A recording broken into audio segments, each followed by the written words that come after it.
Hola, ¿qué tal audiencia? Mi nombre es Artemio Salazar y soy el conductor del tren. Un día más les doy la bienvenida a este su programa, El Maquinista Historias de Terror. Así que prepárense un café, pónganse los audífonos y disfruten este relato.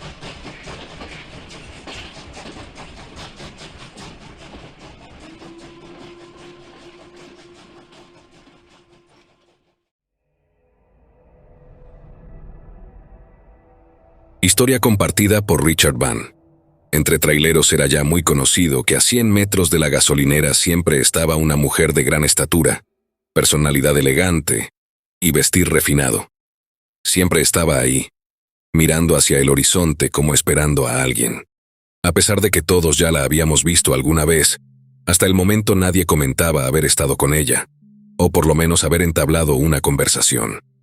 A mí sinceramente me mataba la curiosidad conocerla y, sobre todo, me atraía mucho esa personalidad tan elegante. Un día, ya no resistí más y me acerqué hasta donde ella estaba. Desde la cabina le pregunté su nombre y si se dedicaba a dar servicios. Ustedes ya se imaginan a cuáles servicios me refería.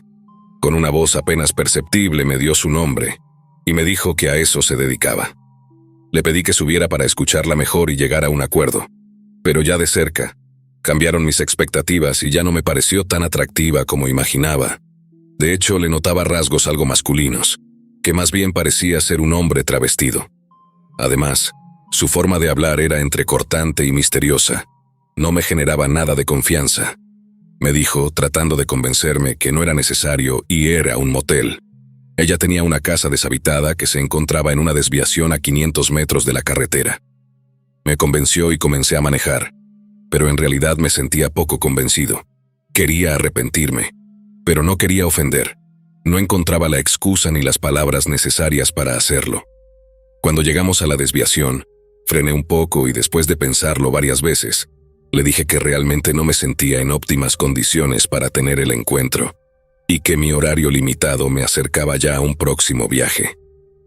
La verdad es que ya no hallaba qué inventar para justificarme, pero algo dentro de mí me advertía que no fuera al lugar.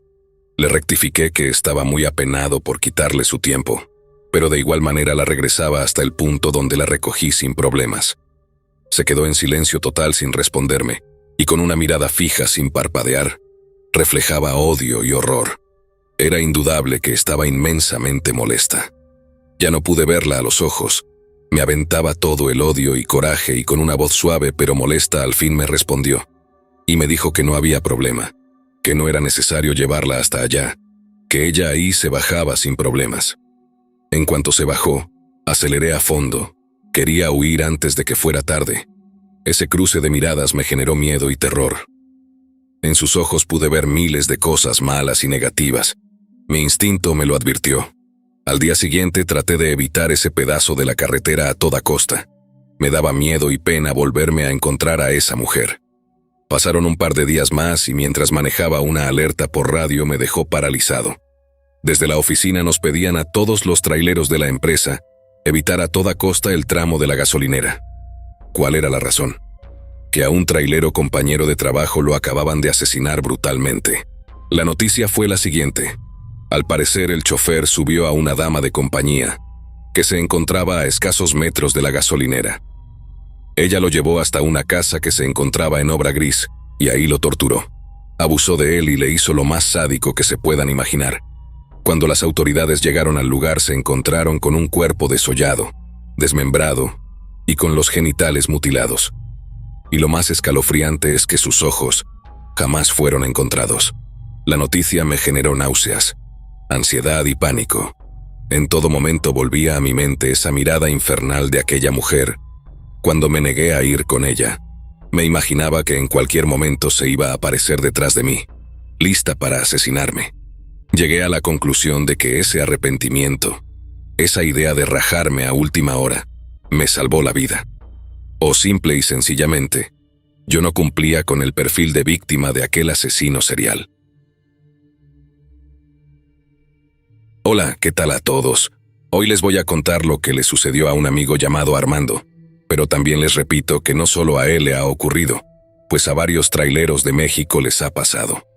Iba saliendo de Monterrey a Guadalupe con dirección a Torreón.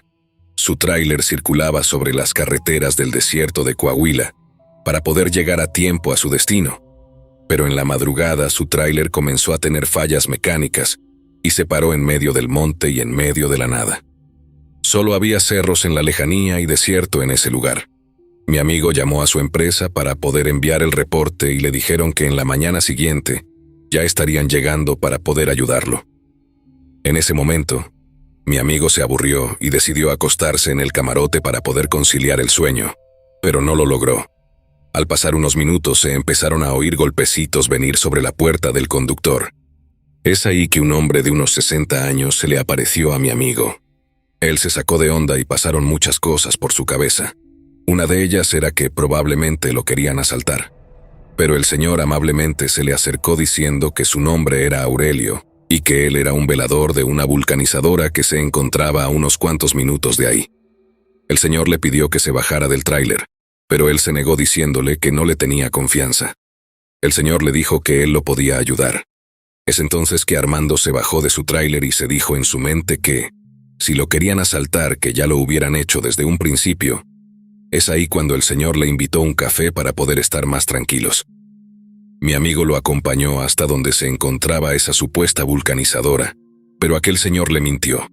Y en cambio Armando se topa con una pequeña casa en donde se encontraban unos sillones y una sola mesa. El señor le pregunta si quiere café. Mi amigo por desconfianza se niega totalmente.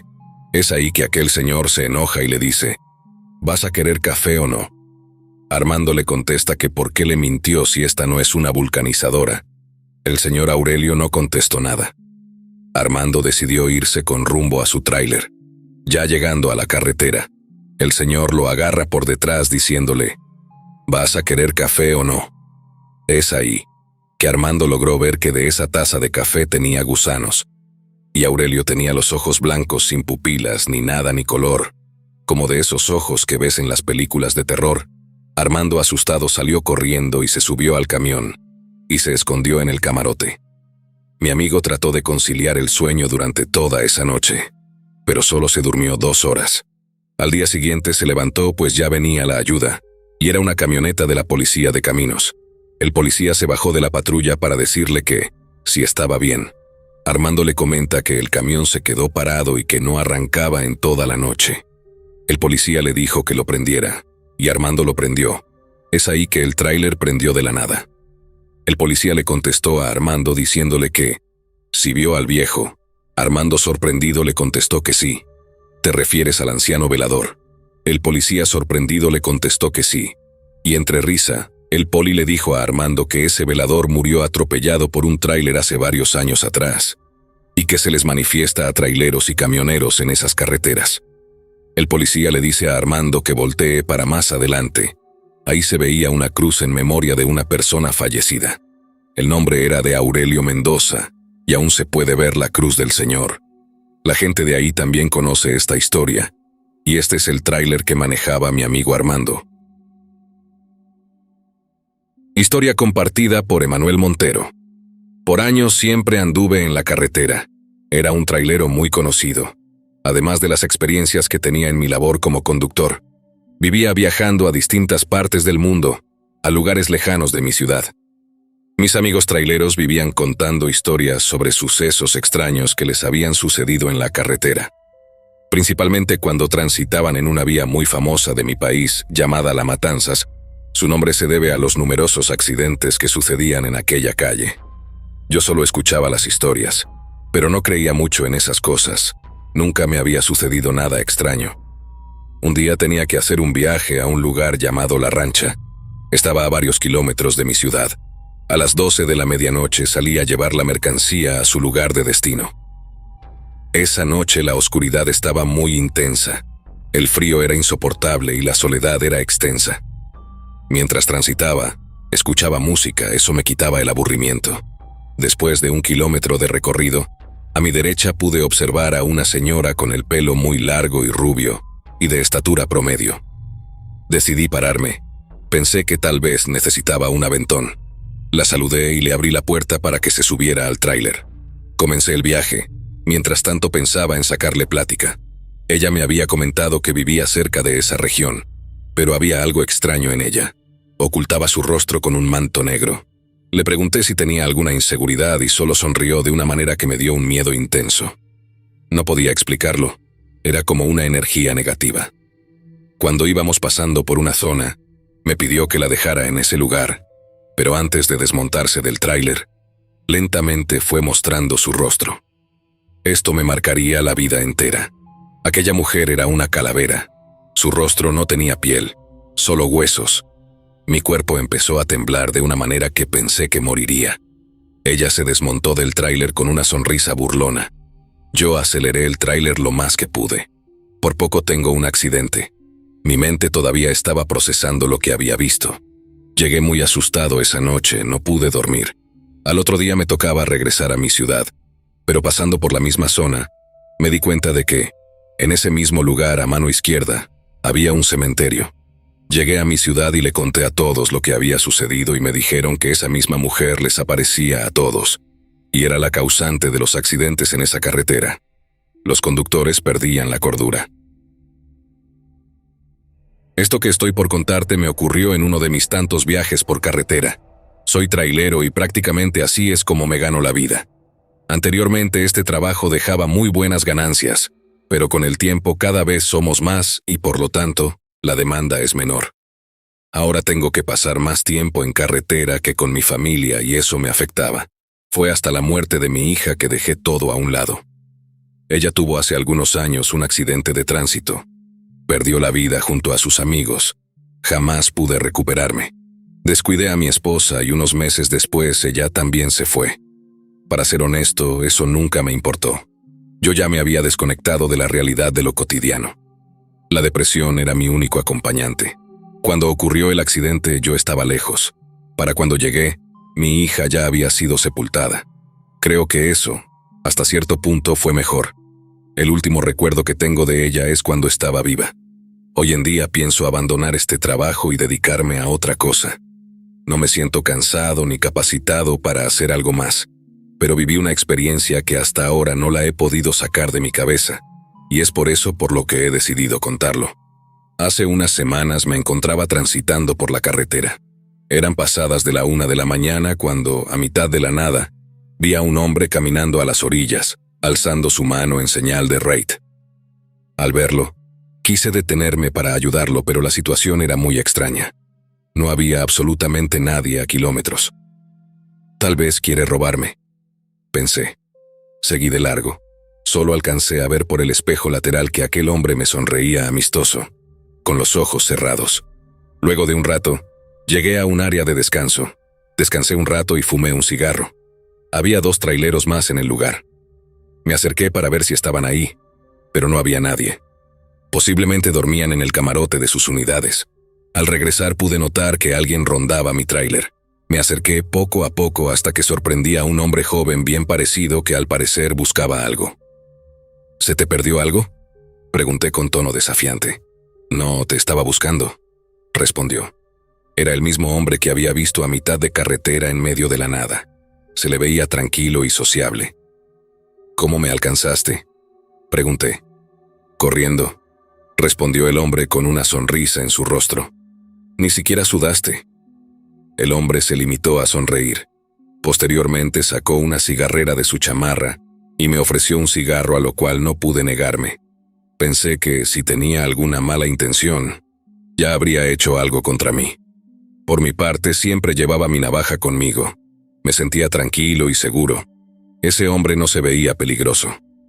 Luego de conversar un rato, no podía evitar ponerle atención. Tenía una habilidad para hablar que no había visto antes. Siempre me consideré una persona seca, de pocas palabras y también de pocos amigos. Pero este hombre había logrado hacerme hablar y sentir la necesidad de seguir escuchando sus historias. Fumamos otro cigarro y me ofrecí por cuenta propia a llevarlo.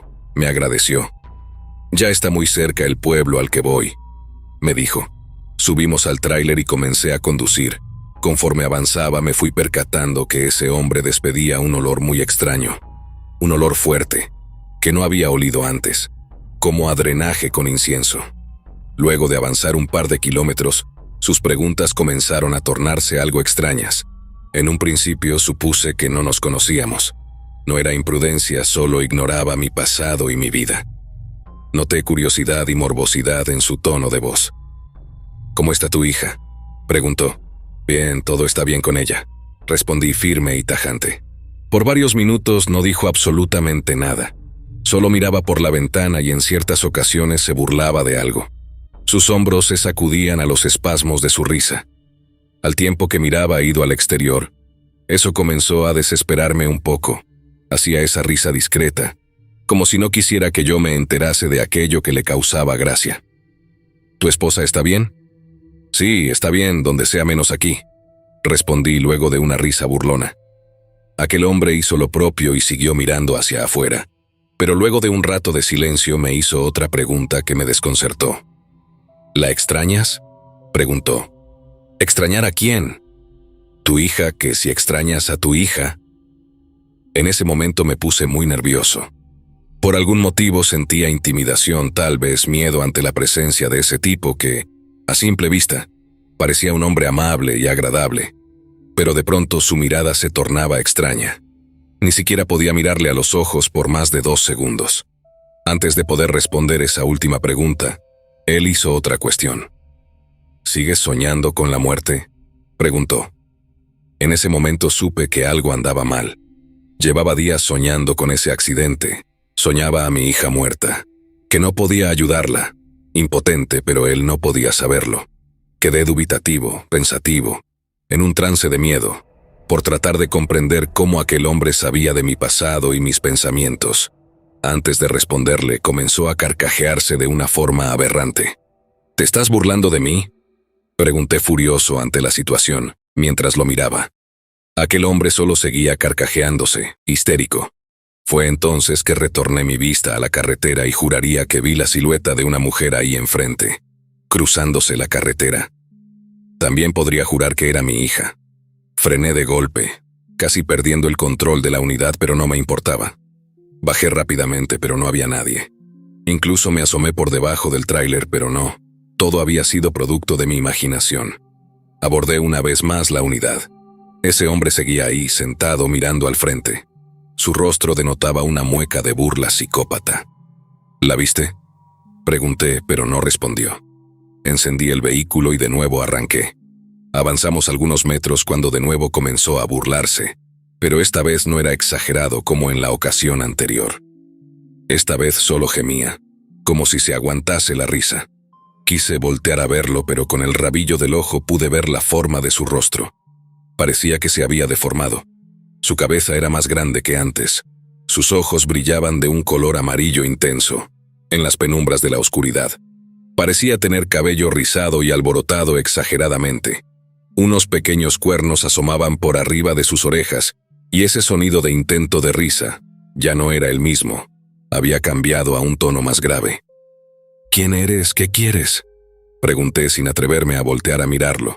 Comenzó a hablar en un idioma que yo no entendía. Parecía que solo balbuceaba, como si rezara en voz baja. Yo, por mi parte, comencé a gritarle que me dejara en paz. Estaba aterrado. «¿Quieres ver a tu hija?», preguntó mientras comenzaba a carcajearse. «¿La extrañas?», volvió a preguntarme con un tono de seriedad autoritaria. «¿No la extrañas? Dime». Yo no le respondía ni lo volteaba a ver. Solo me limitaba a respirar agitado sin quitar la mirada a la carretera. «¿No deseas volver a verla? Al fin y al cabo, la vida ya no tiene ningún significado para ti». Ja, ja, ja, ja. Por el rabillo del ojo lo miré retorcerse hacia atrás con la boca totalmente abierta en una mueca de placer diabólico, por quererme enloquecer de terror y desdicha. Regresé mi vista rápidamente a la carretera, haciendo pucheros, queriendo llorar de intensas emociones.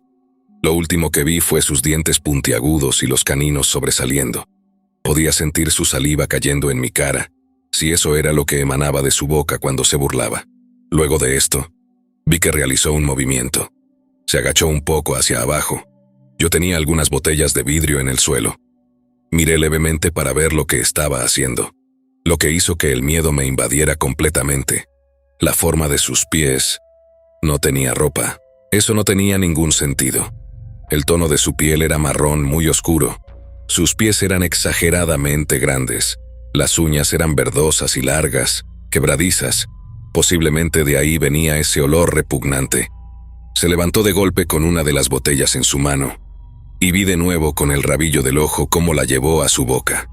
Arrancó la mitad de la botella con una mordida y comenzó a masticar, para posteriormente tragar el vidrio. Delicioso banquete. Escuché cómo los vidrios se quebraban y crujían en las mandíbulas de su boca. Frené lentamente hasta quedar en alto total. Esa cosa me estaba mirando fijamente, y podía ver por el espejo retrovisor que la expresión en su rostro no era de euforia, era algo más siniestro. Me miraba con una concentración total. Era una mirada a la expectativa. Vamos, habla, dime, ¿qué esperas? Pero ya no me atreví a voltear, ni a mirarlo de reojo.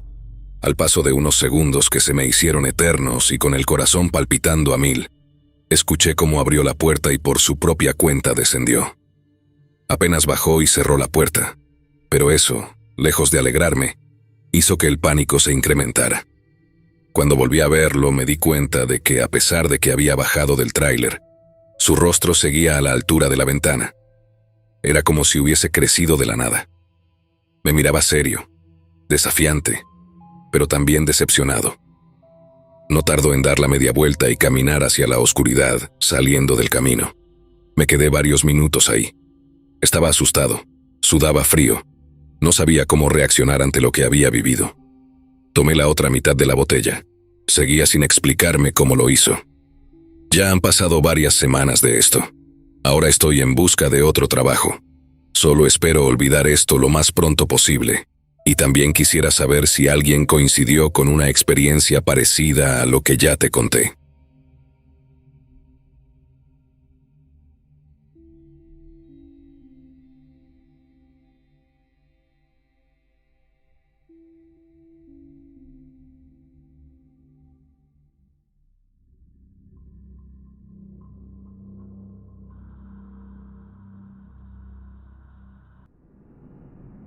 Son muchas y bien conocidas las historias sobre cultos y sectas de carácter oscuro entre los círculos más grandes del poder en el mundo, desde logias ancestrales hasta sociedades secretas que no pueden definirse de otra manera, sino como modernos vampiros.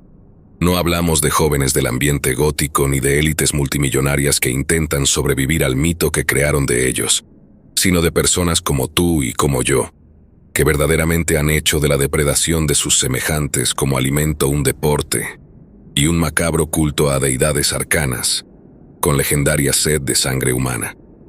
No se trata de gente disfrazada ocultándose entre callejones oscuros, esperando a una inocente víctima, sino de verdaderos carniceros que ofrendan el vital líquido a sus dioses oscuros.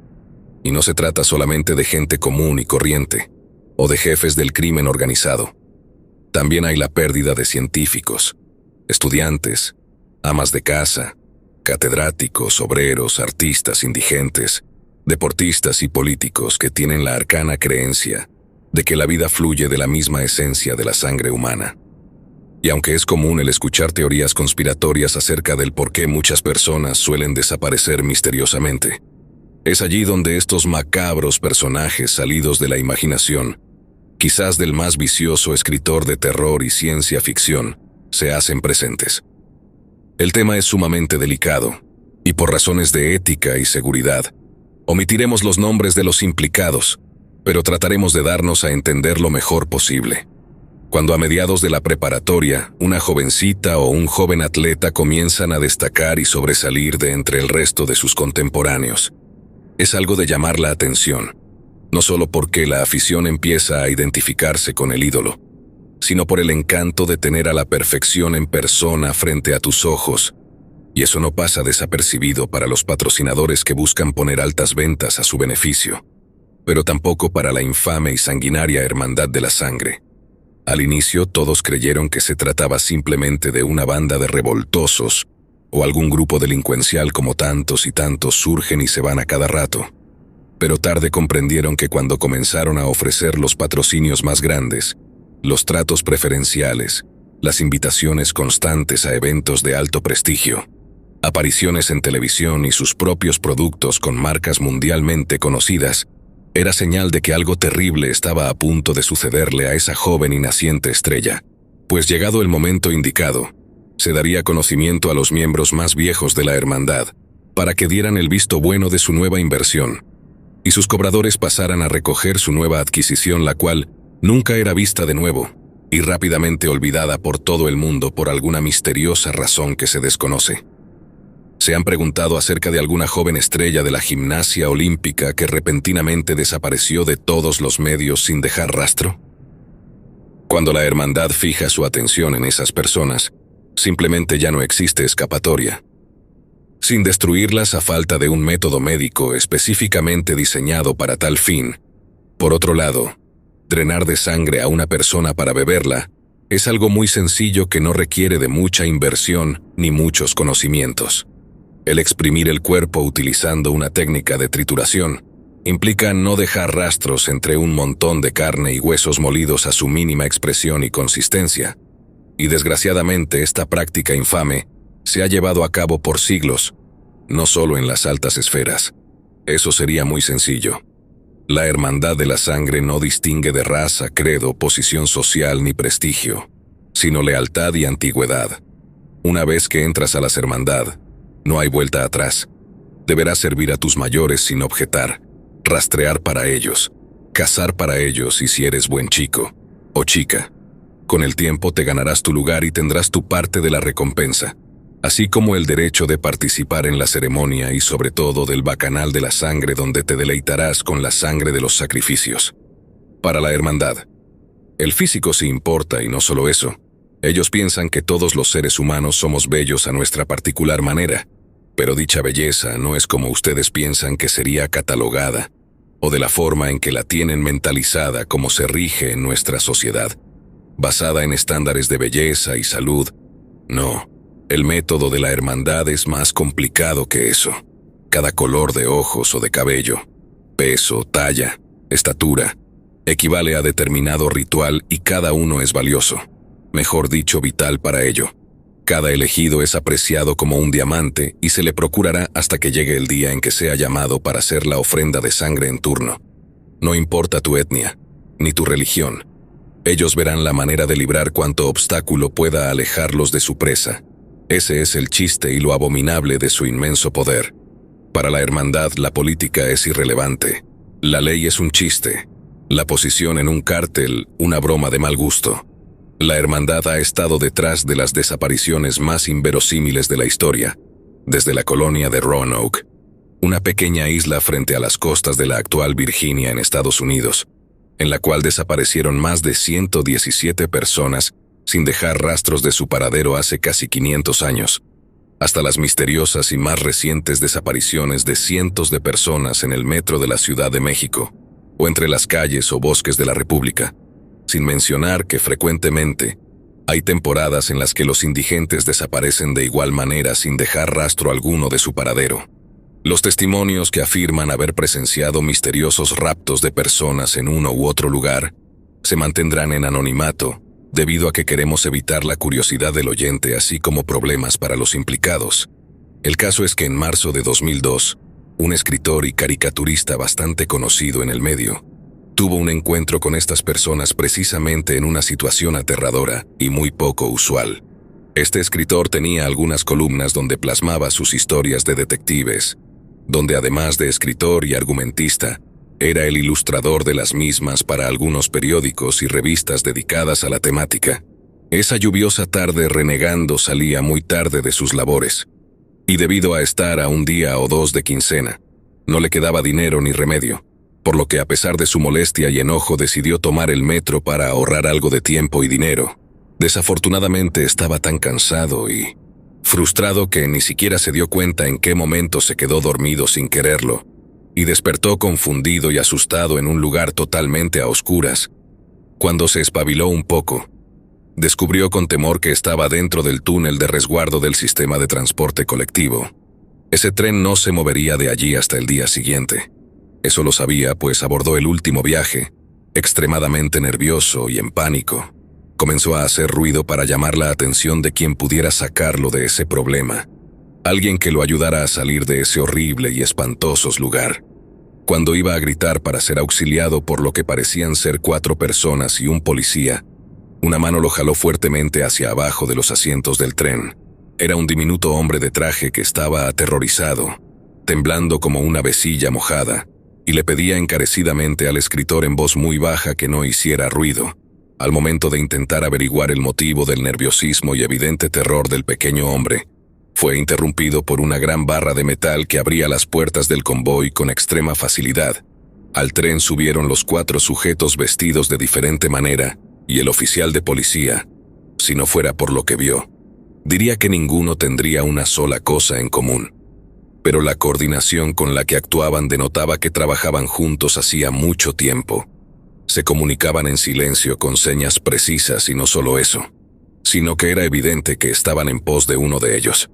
El escritor era un hombre de barrio. Sabía que era posible defenderse, pero eran 4 tipos más grandes que ellos dos. Y además iban armados con las pesadas barras. Y por si fuera poco, el oficial de policía portaba un arma. Finalmente se encendieron las luces del tren y dieron con el par de asustados hombres intentando ocultarse bajo los asientos. Al escritor lo ignoraron completamente, incluso haciéndolo violentamente a un lado. Pero al sujeto de baja estatura, lo sujetaron fuertemente de los brazos y le obligaron a levantarse. Luego lo marcaron con un aparato igual a los bastones de toques para arriar al ganado. Esa marca era profunda. No había duda de que esos tipos tenían muy malas intenciones, y no precisamente de robar al hombrecillo. Ellos buscaban otra cosa. Cuando el escritor quiso intervenir con una de las mangas de su camisa, tocó accidentalmente la marca del pequeño rehén. El policía lo adelantó, y sujetándolo fuertemente por el hombro le dijo: «Ve, díselo a quien quieras, nadie te va a creer». Finalmente, dejaron las puertas abiertas. El escritor aterrorizado salió corriendo del tren hacia la calle. Días después, lo contó a unos amigos en una cantina. A pesar de que nadie le creía al inicio, él mostró la marca que las manazas del policía le provocaron en su hombro. Los enormes dedos seguían marcados en aquel sujeto, como si a fuego los hubiesen plasmado en su piel. Pudiera parecer una aislada e incoherente historia de borrachos, a no ser porque no fue ni la primera ni la última vez que sucedió algo por el estilo. El segundo caso fue de una chiquilla de preparatoria, a la cual de igual modo se le hizo tarde para llegar a su casa. Tomaba una de las últimas corridas del metro. Los vagones iban casi vacíos, por lo que, al estar cansada después de un día agobiante, en el colegio, al subirse al tren se sentaría cómodamente y escucharía música mientras llegaba a su destino. Cabe mencionar que la línea en la que ella viaja regularmente nunca se había sabido de incidentes extraños antes, ni problemas de delincuencia, y mucho menos peleas o algo por el estilo. El caso es que ella comenta que vio a una especie de doctor o algo así, acompañado por 4 sujetos grandes en el lado contrario, donde ella abordaría el convoy. Estos esperaban agazapados tras una esquina de donde salió una de sus compañeras de colegio. Ella afirma que conocía a la otra chica solo de vista, y solamente sabía que era una estudiante brillante, y que evitaba meterse en problemas debido a que era acreedora de una beca particular muy grande, y le exigían resultados. El caso es que a pesar de que la chiquilla gritaba, pataleaba, pedía ayuda, y ella estuvo a punto de irle a socorrer, fue detenida nuevamente por un uniformado, con las mismas palabras que le dijeron al escritor: «Díselo a quien quieras, nadie te creerá», además de la misma marca de dedos sobre el hombro. Cuando la desaparición de la chica se hizo pública en la escuela, ella declaró lo que había visto, pero al ser la supuesta única testigo de los hechos, el caso se desestimó. A pesar de que llegó a los medios, la noticia salió del aire el mismo día que fue emitida, y nadie volvió a mencionarla. La chica contaba que las autoridades escolares y las de la delegación, ahora alcaldía Gustavo Amadero, literalmente desaparecieron todo rastro o evidencia de la chica desaparecida, así como difamaron a la testigo como si de una criminal o una persona demente se tratase, y los familiares se fueron de la ciudad con una mueca de espanto en sus rostros. Es evidente que en ambos casos, los cuales solo tienen en común la desaparición forzada de una persona, hubo al menos un testigo, pero nadie ha hecho nada para saber a ciencia cierta qué sucedió con esas personas. Ahora bien, los casos del metro pueden explicarse de 1000 maneras. desde personas que accidentalmente cayeron a las vías y perdieron la vida sin que nadie lo notase, y debido al daño sería imposible identificarlas, hasta criaturas fantásticas que las abdujeron para devorarlas. Pero ¿qué pasa cuando el amado sacerdote de una iglesia muy concurrida es privado de su libertad ante la impotente mirada de 100 personas? Mismo modus operandi. Un grupo de sujetos, esta vez a plena luz de día en un concurrido domingo, se presentan en la parroquia del santo vestido de verde y blanco. Sin decir palabras le hacen señas al clérigo, quien voltea temeroso a mirar a su concurrido grupo de feligreses, como temiendo por la seguridad de ellos antes que la propia. Las miradas atónitas simplemente ven al sacerdote descender lentamente de su pódium y dirigirse a la entrada principal donde 4 o 5 hombres lo esperan, y sin mediar palabra lo suben a un gran vehículo negro, sin placas para llevarse al padrecito que nunca volvió a ser visto. No hubo tiros, no hubo amenazas, ni siquiera palabras. Sin embargo, la desaparición pareciera que nadie la volvió a mencionar, como si alguien se hubiera encargado minuciosamente de hacerlos guardar silencio, pues a pesar de las búsquedas, nunca dieron con el clérigo. El colmo y quizás lo más absurdo de toda esta situación fue cuando de un cuartel militar con guardias armados, equipo, centinelas alertas y un buen número de elementos de tropa, no pudieron evitar que se llevaran a uno de los suyos. Sustrajeron de la misma manera que a los anteriores a un coronel de infantería próximo a ascender como general brigadier. Lo curioso fue que de igual manera que las veces anteriores, nadie detuvo a los implicados, nadie opuso resistencia, no hubo violencia ni agresiones, tal como si eso estuviera previsto y previamente autorizado por alguien muy arriba. No se supo jamás el paradero del jefe militar, y fue una noticia que no llegó a oídos del público general. Gente común como tú y como yo no deben enterarse de ese tipo de cosas, pero realmente suceden. Quizás lo más escandaloso del asunto es la desaparición de infantes. Los niños son sagrados y merecen todo nuestro cuidado, cariño y atención. Aún así, no han sido exentos de este tipo de aberrantes prácticas. Aunque es verdad que cierto número de desaparecidos se deben a causas políticas y del ámbito judicial, hay personas que han sido abducidas incluso de sus propias casas por personas extrañas y sin importar la hora del día o la noche, o la presencia de testigos, son llevados a un lugar del cual no vuelven jamás. Pero como el célebre cineasta Alfred Hitchcock solía decir, no existe el crimen perfecto. La última sustracción de inocentes no resultó como la hermandad pensaba, y todo gracias a la necedad y la infantil ignorancia de gente de la maña, que piensan tener asegurado un lugar debido a su lealtad, y resulta que gracias a esta inusual ayuda de quien menos se esperaba, se logró alejar a la infame hermandad al menos por el momento, pues estos mismos sujetos llegaron a la casa de un capo del norte de la República, según lo que se sabía por una supuesta promesa que debía ser pagada, por lo que el patrón entregó a su primogénita a las garras de los extraños, además de pedirle a sus compinches que no intervinieran, a los cuales al parecer el gran líder mafioso les temía, por lo que en silencio e impotente simplemente entregó a su heredera quedándose cabizbajo y sin decir palabra, con lo que no contaba el poderoso narco. Es que su esposa no pensaba dejar a su pequeña irse así como así, por lo que ofreció una jugosa recompensa en secreto a los hombres más valientes, pero a la vez los más leales a su marido, con la única intención de recuperar a su hija como diera lugar, por lo que en secreto y al amparo de la noche, partieron a pie hasta una colina donde los secuaces de su marido los esperaban para ir a rescatar a la niña.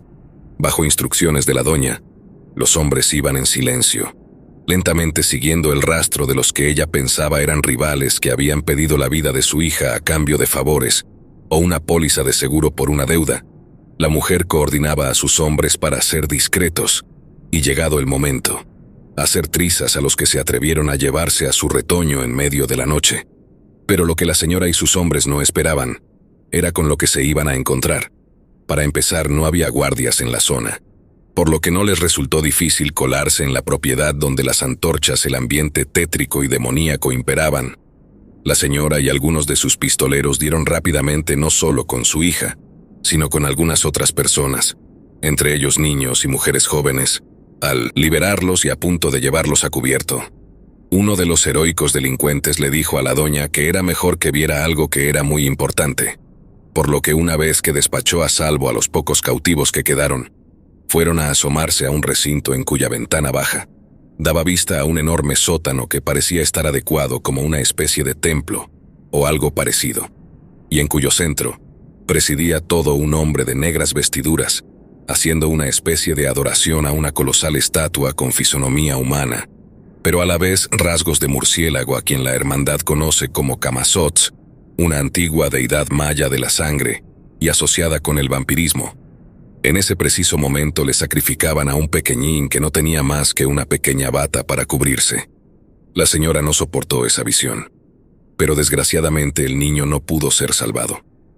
La indignada mujer ordenó entre lágrimas de rabia y coraje, imaginándose quizás que esa pudo haber sido su pequeña, que cosieran a balazos a esos malditos degenerados. Pero algo extremadamente extraño aconteció.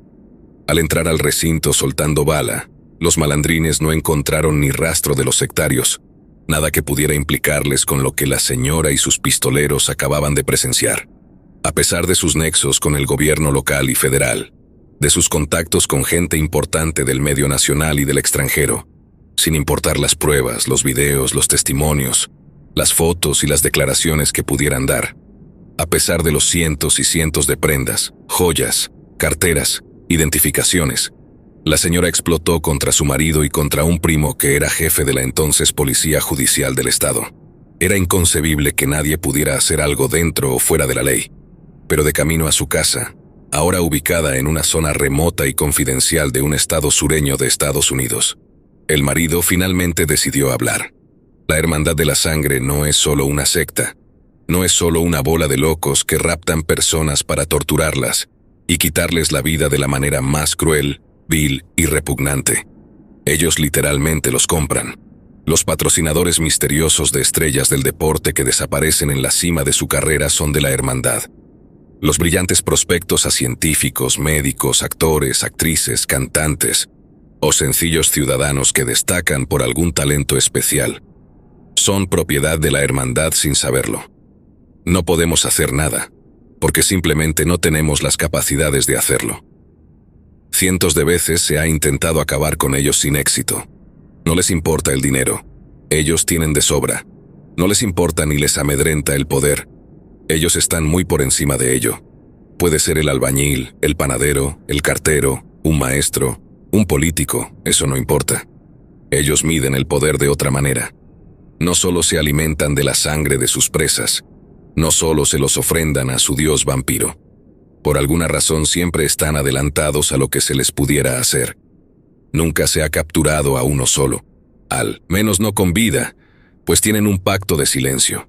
No sabemos qué es lo que ganan con esta aterradora y miserable práctica, pero créeme, mujer, se ha hecho de todo por localizarlos, como dijo tu primo y cuñado. Cuando llegan ellos o nosotros, simplemente ya no hay nadie.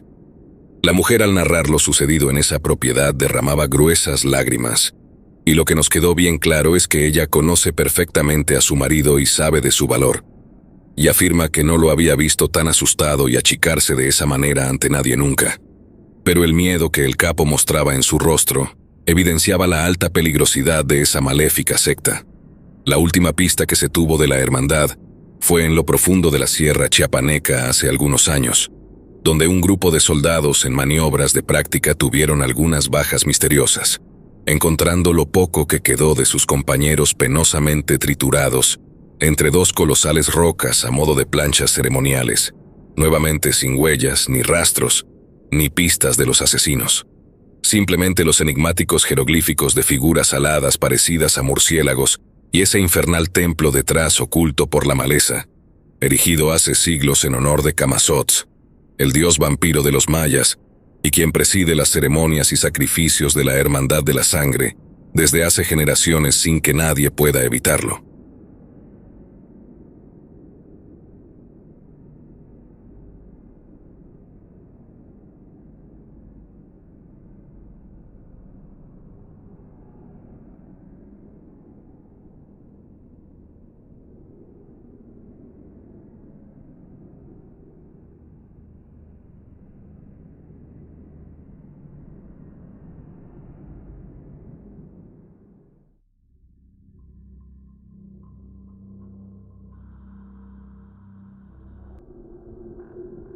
La historia que les contaré hoy es escalofriante y trata de mi tío.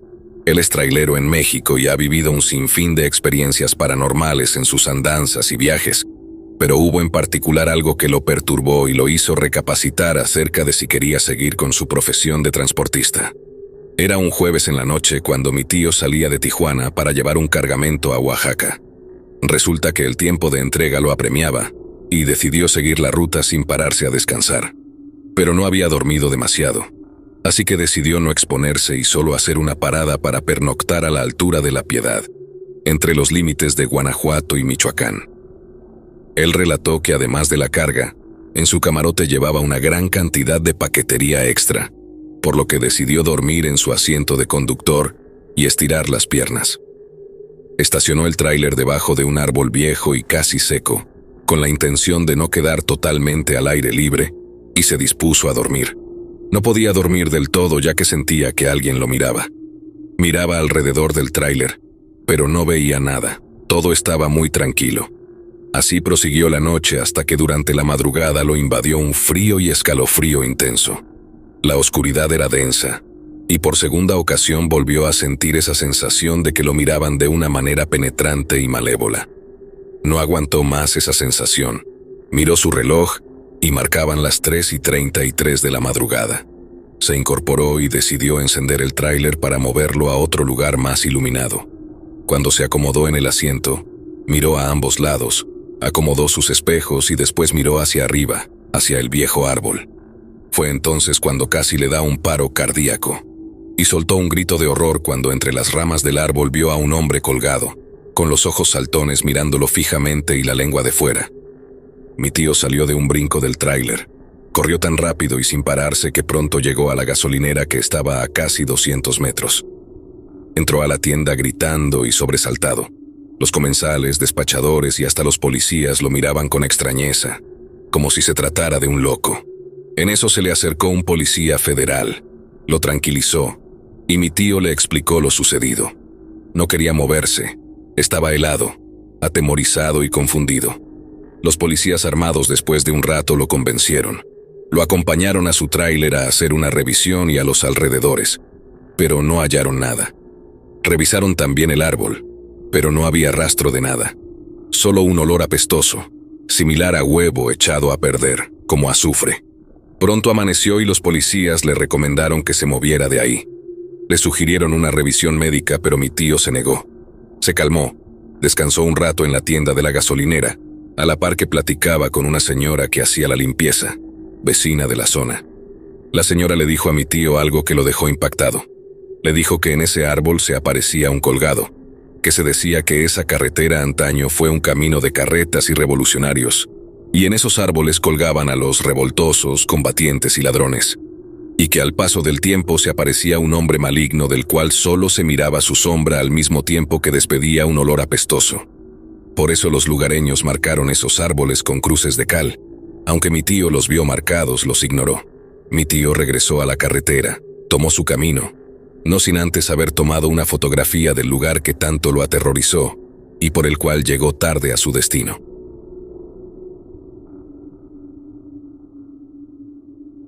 Hola, amigo maquinista. Quisiera contarte un relato que me ocurrió cuando regresábamos de un viaje en Estados Unidos. Y podría decir que hasta el momento ha sido la experiencia más aterradora que he tenido en mi vida. Aún recuerdo esa noche como si hubiera sido ayer. Íbamos por una carretera pequeña de solo 2 carriles. Mi pareja iba conduciendo y yo de copiloto. Era una noche muy fría. Yo llevaba a mi hija en brazos y mi esposo y yo estábamos conversando. No sé exactamente a qué velocidad íbamos. Tal vez unos 80 kilómetros por hora. Cuando de pronto sentimos que el tiempo se detuvo.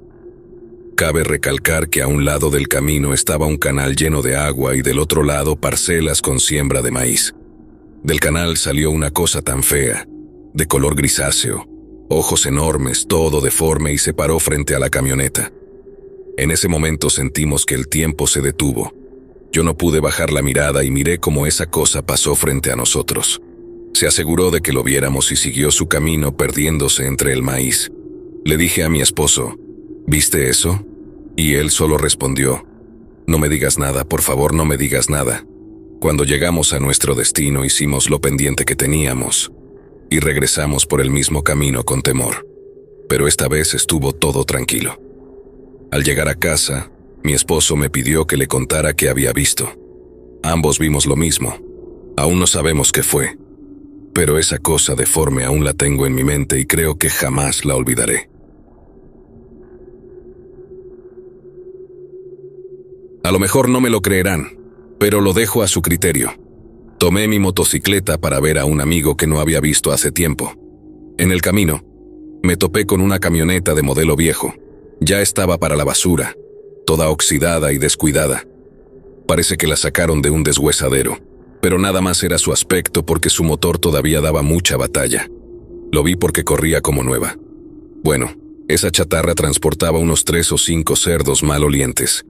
Lo sé porque su olor era muy fuerte. Quise rebasar, pero ese conductor no me dejó. A la primera oportunidad lo haría. Llegó mi oportunidad, pero en ese momento escuché unas voces diciéndome: «Ayúdanos, ayúdanos». Miré para todos lados, pero no vi nada. Pero en esos momentos escuché de nuevo el clamor de ayuda. Pero en esa ocasión sí sentí miedo. Lo peor de todo fue que, al mirar delante de mí, quedé helado al ver que eran los cerdos que me hablaban. Me dije: «Estás loco, no es posible». Pero en ese momento una mujer en su motoneta me rebasó e iba hablando por su celular. La alcancé, me emparejé a ella. Pero al llegar los dos a la altura del conductor, vimos un hombre muy descarnado. Iba manejando casi puro esqueleto. La conducta dio un frenón muy fuerte.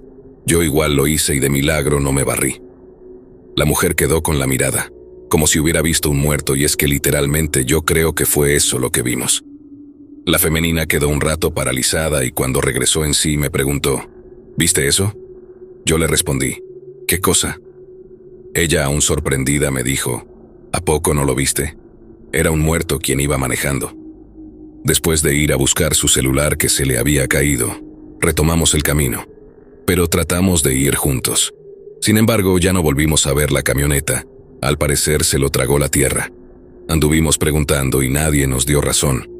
Es ilógico que desapareciera así como así.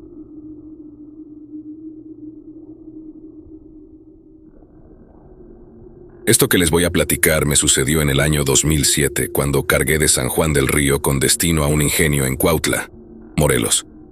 Recuerdo que pasé por Palmillas, Polotitlán, y bajé por Acambay. Tomé la carretera de las lagunas de Zempoala como a la 1:30 de la madrugada, cuando de repente, terminando la bajada en el segundo tope, se apagó el camión como si le hubieran desconectado las pilas. Entonces, me bajé a revisar. Al estar unos 4 minutos revisando, una neblina densa cayó y, a su vez, vi una silueta acercarse a mí. Tomé mi tocayantas, pues ya sabrán lo que uno se imagina. Anteriormente me habían asaltado por allí por desprevenido y esta vez no quería que la historia se repita. Pero lo que vi no fue nada de eso, pues se trataba de una mujer de unos 25 años, la que llegó a pedirme un favor, que si la podía llevar a Cuautla, ya que se iba a casar al otro día. Cabe mencionar que era viernes para amanecer sábado. Le dije en ese momento que claro que sí, que no más que revisara el camión porque tenía una falla, y me dijo: «No se preocupe, yo lo espero, no hay problema». Y como por arte de magia, el camión volvió a encender. Yo me quedé pasmado, pero no le di importancia. Nos subimos y seguí mi camino a Cuautla. La cabina estuvo muy fría, helada. Recuerdo que hasta le ofrecí un cigarro, el cual me aceptó y se fumó del lado del chalán. Al llegar a Cuautla me dijo que ahí se bajaba, que muchas gracias por haberla traído, y se bajó muy agradecida. De hecho, me invitó al bodorrio. Me indicó la iglesia y la hora de la boda, pues le repito que la mujer estaba muy agradecida.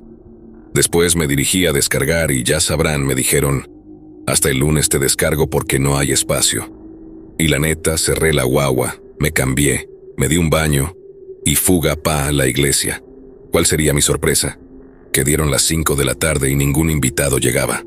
Me esperé hasta las 6 cuando suenan las campanas y sale un padre. Él me dijo: «¿Qué haces, hijo?». Y le comenté sobre la invitación que me había hecho la chica. El padre, aterrorizado, me dijo: «Mira, hijo, hace 15 años iba a casar a esa pareja, pero venían de Toluca, y desgraciadamente murieron por las lagunas de Zempoala en un trágico accidente. Ese día nunca llegaron a la iglesia. Desde ese día, siempre que llega la fecha en que se iban a casar, suenan las campanas a la hora que iba a ser su boda, y siempre hay alguien como tú esperando la boda. Yo, todo temeroso e incrédulo, regresé al tráiler, y cuando me disponía a limpiarlo, el miedo me invadió al ver que en el asiento del copiloto estaba la ceniza del cigarrillo que se fumó la chica.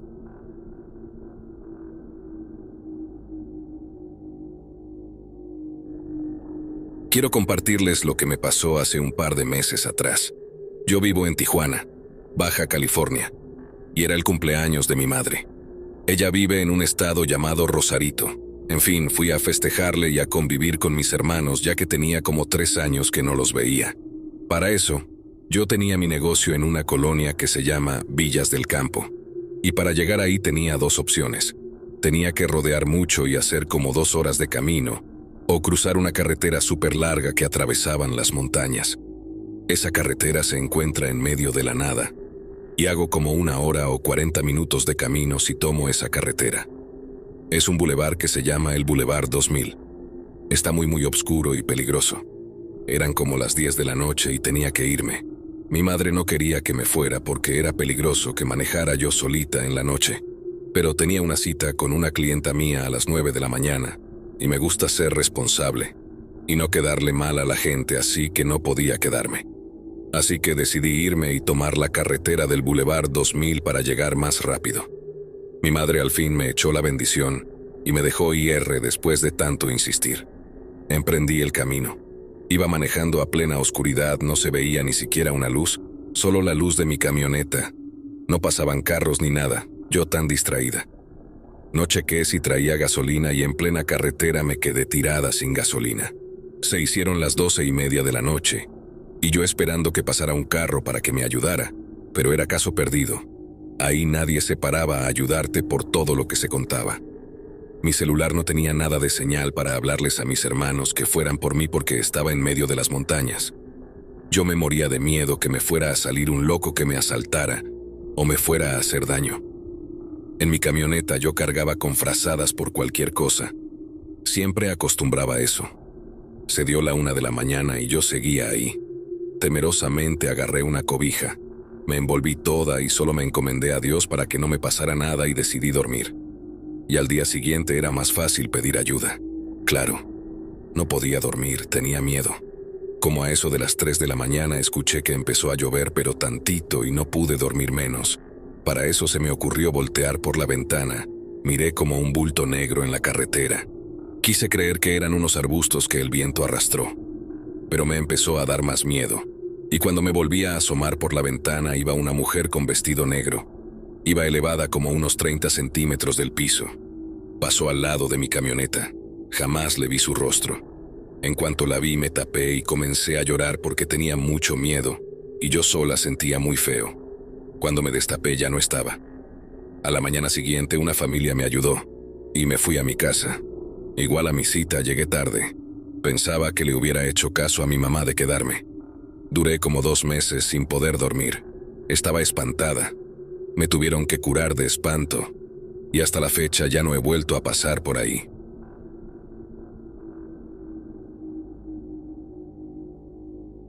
Hace unos años, iba con mi familia y mi ex esposo a una casa de descanso que teníamos en Cuernavaca, Morelos, cuando en la carretera y a la luz de la luna nos percatamos de que había un accidente de un camión de pasajeros. Mi exmarido se orilló para ver si podía apoyar en algo, y yo me quedé en el auto con mis hijos y la abuela. En ese entonces, yo estaba embarazada de mi última niña. Fueron pasando las horas y la gente seguía sacando heridos del autobús por las ventanas y por donde se podía. Y en eso un joven se aproxima al auto y me dice que si podía hacer una llamada telefónica a su familia para avisar de lo ocurrido. Yo traía celular, pero, aunque tenía batería, no traía saldo. Le dije que me apenaba mucho, pero que hiciera el intento porque no quería que pensara que no quería prestárselo. En ese momento ya había otro chico a su lado, pero simplemente dijo: «No se preocupe, le creo. Gracias y buena noche». Yo me quedé con un sentimiento de culpa por no haber podido apoyarle, pero en realidad no tenía saldo. Más tarde, Mi ex esposo se subió al auto y dijo que ya lo demás tendría que hacerlo las autoridades. Al parecer, había gente que había fallecido. Continuamos la marcha y por fin llegamos a casa. Nos fuimos a descansar y yo me recosté, pues con mi barriga de embarazo me sentía muy cansada. Recuerdo que cerré los ojos para que mi ex esposo creyera que estaba dormida y él se encargara de los niños mayores para mandarlos a dormir. Por fin los recostó, y él también se fue a dormir. En ese momento, yo sentí claramente cómo me jalaban el pie por el dedo gordo. Encogí mi pierna y no hice caso. Volví a sentir el jalón y pensé que eran los niños que querían asustarme y querían dormir con nosotros. Por lo que volvió a jalarme el pie y pensé en espantarlos con un grito y mandarlos a dormir. Cuando sentí otro jalón, me animé a abrir los ojos y vi al hombre de la carretera, ese del que les hablé. Se había acercado a pedir el teléfono, se acercaba a mí en tono de burla queriéndome jalar de nuevo el pie, por lo que me agarré fuerte del brazo de mi ex esposo y le grité que me ayudara porque alguien me quería llevar. Él se levantó y no vio a nadie, y fue ahí como comenzó todo un infierno en mi casa.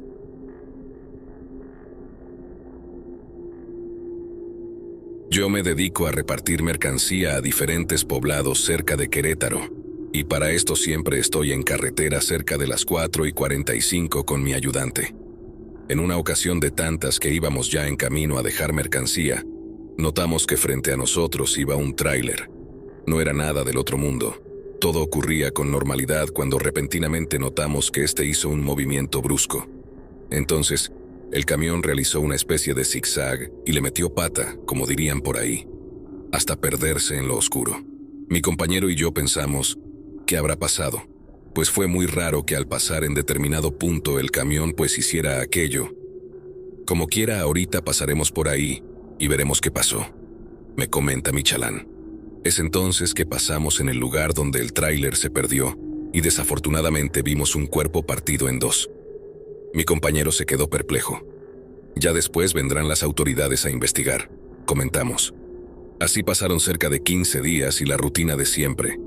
IR desde muy temprano en carretera, y curiosamente pasamos por el mismo sitio donde días antes pasó aquel terrible accidente. Y aquí viene lo tétrico porque mi compañero y yo vemos que va caminando una persona del lado del acotamiento. Era un hombre descalzo, lo cual se nos hizo muy extraño ya que era muy temprano, y hacía mucho frío como para que alguien estuviera a esa hora, y muy primaveral de madrugada. En eso me dice mi ayudante, ¿recuerdas que hace unos días hubo un accidente donde falleció una persona? Sí, le contesté. ¿Te acuerdas qué ropa llevaba? Sí, mal no recuerdo. Era un pantalón azul y una camisa blanca. Pues me vas a decir que estoy loco, pero el tipo que iba allá iba vestido igual. Resulta que aquel sujeto que iba agachado, al que nunca le vimos el rostro, iba vestido de igual manera que aquel que el camión había matado en la carretera.